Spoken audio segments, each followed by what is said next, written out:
looking at the impacts of gorse feeding biocontrol agents on gorse cover.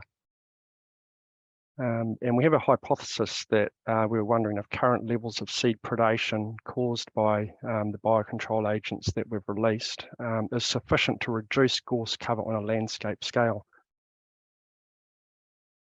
So the aims are to complete a detailed assessment of seed production at 2 sites by measuring seed predation, seed fall, seed banks.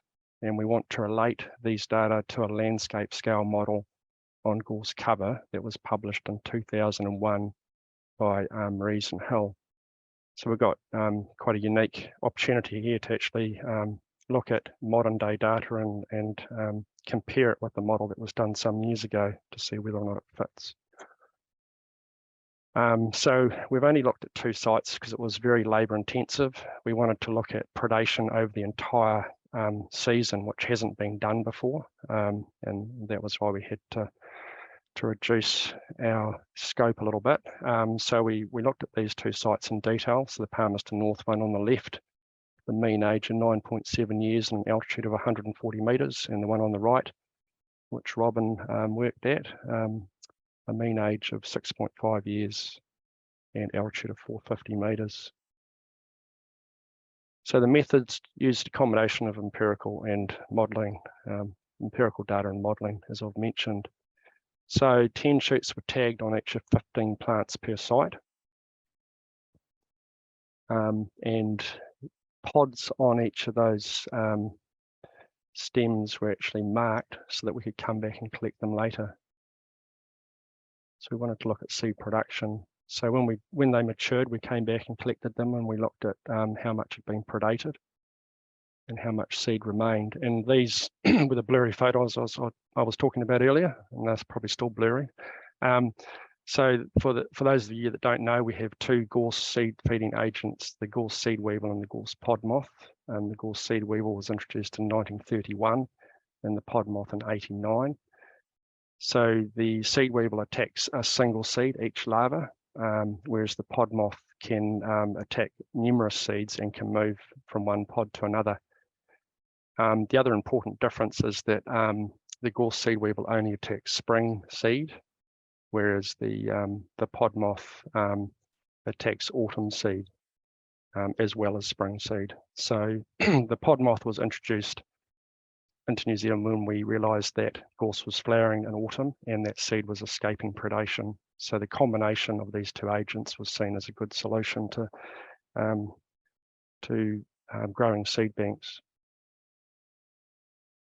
We also measured seed fall and seed trays. On the left there's a tray underneath the gorse plant, and we checked those periodically and counted the seeds that were falling into them. And we also estimated seed banks. So in the middle there's a PVC tube. So we just hammered that into the ground, 10 centimetres into the ground. It's a 10 centimetre diameter. And you can see on the very right at the top, those you can see gorse seeds in that tray that have come out of one of those cores. And I've just in the bottom right hand corner, I've drawn a circle, a 10 centimetre diameter circle on a tray, and just put those seeds into that circle so you can see the density of seeds that we're dealing with at some of these sites. It's quite remarkable. So the paper that Rees and Hill published predicts changes to landscape scale gorse cover under various seed reduction and management scenarios. So this is just a plot just to show you how many pods we marked and how many we subsequently collected from each of the sites. So there was some early abortion, and we disregarded those, ignored those in the data, the early aborting pods. So we took the pods that we'd collected, and I've just basically converted the pods into seeds, because all the calculations we're looking at from now on are seed-based. So we had a mean number of seeds per pod at each site, so I just multiplied that by the number of pods. So we had roughly 6,500 seeds collected at each of the sites. And you can see it's quite interesting to look at the different spread there. So in Palmerston North, we have spring seeding, and then we have a protracted period of autumn and winter seeding. Whereas at the Christchurch site, we just have spring seeding. So in the Palmerston North situation, that was the very reason why the pod moth was introduced, to deal with some of that out of season, well, non-spring seed production.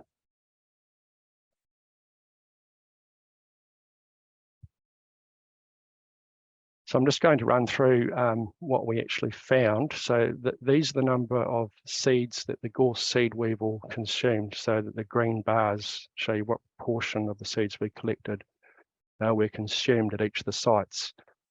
So you can see at Palmerston North, there was very few seeds predated by the seed weevil, but in Christchurch, there was quite a good proportion taken out.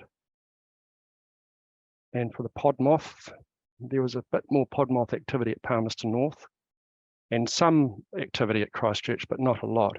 And you probably expect that because the pod moth is biocontrol, so it does rely on a seed source, not just at one time of the year, to maintain population density. So those are perhaps individuals that have dispersed from elsewhere.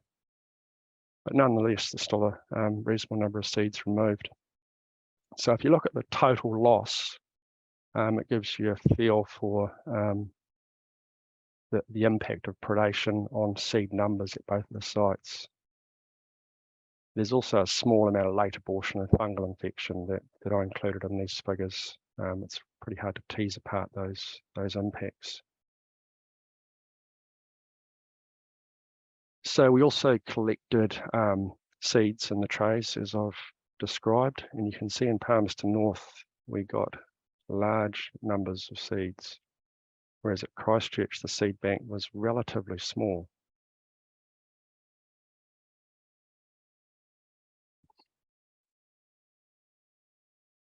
So in the cores, again, the same story is the same. We get a large amount of seed in the soil in Palmerston North compared to Christchurch.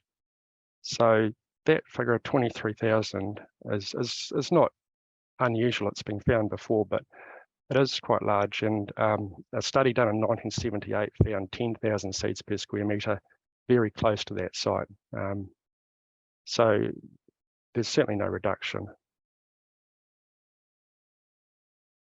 Unfortunately, we haven't got a similar comparison for Christchurch. So I'm just going to go through the data just to summarise it for you, because it's a little bit hard to take that in and sort of understand what it means. So at the Palmerston North site, that's a Gorse plant there, if you're wondering, and that I've drawn.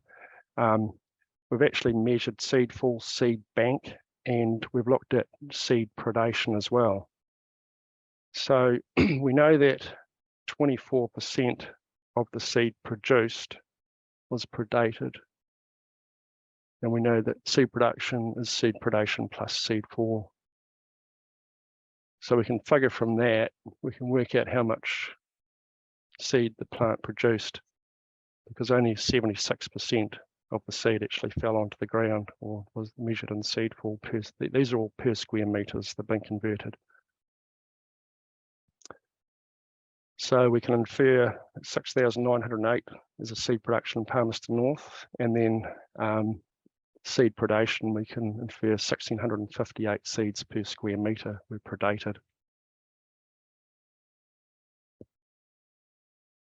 So those are similar calculations for the Christchurch data, and you can see straight away that the seed predation is much higher. It's 60% compared with 24%. And the seed fall is much reduced, as is the seed bank.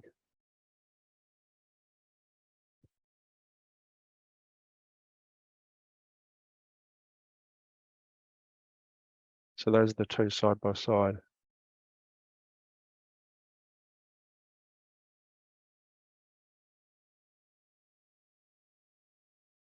And those are the figures that we're really interested in. So it's the seed production minus the predation. Those are the figures that we want to use in the model.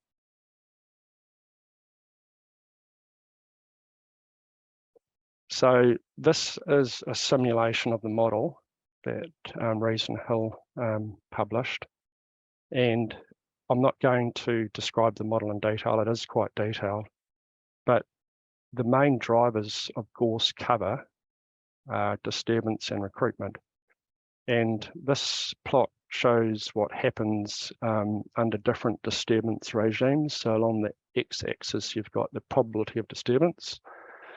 So per year, so 1 means a disturbance every year, and 0.5 means a disturbance every second year.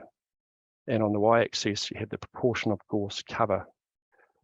So one thing that stands out immediately is gorse cover can be basically 100% if disturbance is moderate. And this also assumes that seedling survival is quite low. This is another consideration that this graph takes into account.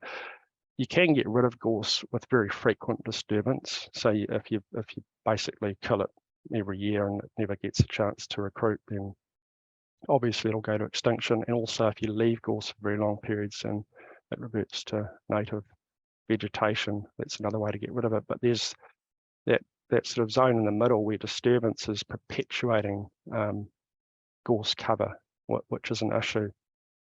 And the other factor that actually influences the model reasonably strongly is seed production. So that's where the biocontrol agents come in. So the plot on the left is the same as the previous plot I've shown you. So it's just natural seed production without any predation. Whereas the other plots show what happens when you start actually removing seed from production. So as that happens, you can actually control gorse with low level disturbance as long as seedling recruitment is low. And if you go to the very right, the very extreme, if you get seed banks down to 440 meters per square meter, you can drive populations to extinction if seedling recruitment is low. So seed production does make a difference. Gorse produces an enormous amount of seeds for a reason. The seedling or germination, seedling survival, recruitment can be very low unless sites are disturbed. So if you look at our data, from Palmerston North, we've got 5,250 seeds per square metre. And so that indicates we're sort of to the left end of these plots, which means that it's still going to be very, very difficult to control gorse without insanely regular disturbance. So we've come to the conclusion there that the predation is insufficient to contribute to a reduction in our Palmerston North got populations. Whereas this is still looking at seedling survival that's quite low, which just keep in the back of your mind because it's important. Whereas the Christchurch data at 429 seeds per square metre, this actually, the seed predation has been sufficient to breach that threshold and contribute to a reduction in gorse populations, regardless of disturbance.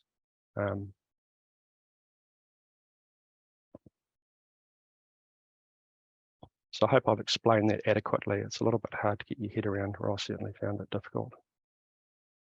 So some of you might say, well, why have we still got gorse at the Christchurch site? And that's a valid question.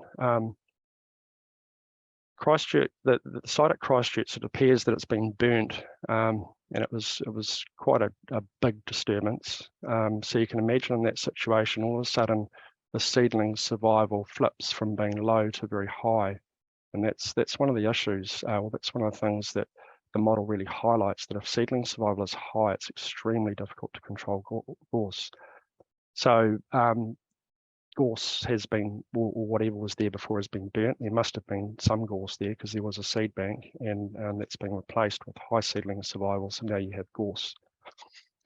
So the site now, if there's no further disturbance and recruitment's prevented, then the biocontrol agents will actually contribute to the decline of that gorse stand according to the model.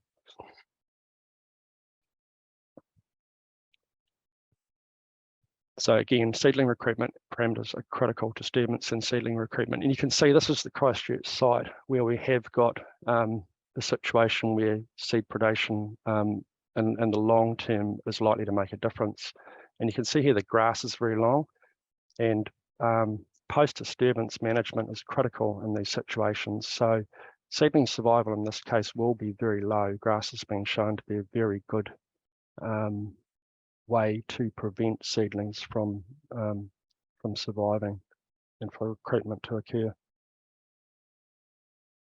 So just to highlight this again, these are the same plots, but this time along the top, it shows what happens when seedling survival is very high. So even if we reduce seed numbers down with biocontrol, seed predation, it's still very, very hard to get rid of gorse. And the bottom plots are what I've shown you previously. So just to reiterate, seed feeders have little impact on gorse cover when seedling survival is high, so the biocontrol agents won't make a difference regardless. But they can if seedling survival is low, and even without disturbance at the extreme end. So to summarise, the sites that we looked at obviously varied hugely. We had summer seeding at Christchurch, whereas more prolonged seeding at Palmerston North, so we had summer, autumn and winter. So the seed predation is likely to be sufficient at Christchurch to help reduce gorse cover, but significant seed predation escaped predation at Palmerston North, and gorse cover will likely persist without good land management decisions. So managing for low seed recruitment is key, and in order to obtain the greatest impact from seeding feeding biocontrol agents, management practices that kill plants, prevent or sustainably reduce subsequent recruitment and reduce seedling survival will be required. Recent evidence also from Broome, and this is work that I've been involved with Quentin, suggests that pollination management could also be critical for gorse seed production and reducing seed banks. Basically, if you don't have honeybees, you get very little pollination and seed set. And that's something else that's not included in the model, but it is important. So the take-home message, so biocontrol can assist to reduce long-term gorse cover under certain circumstances by driving seed fall below threshold levels. However, good land management decisions will still be required if there's disturbance to target seedlings before they flower. If there is a disturbance to target seedlings before they flower, so it's really that preventing that seed going back into the bank. So just a few acknowledgements there. And if you don't think it's hard to fly a drone, look at my mouth. I couldn't find a shot without my mouth wide open, unfortunately. So that's it.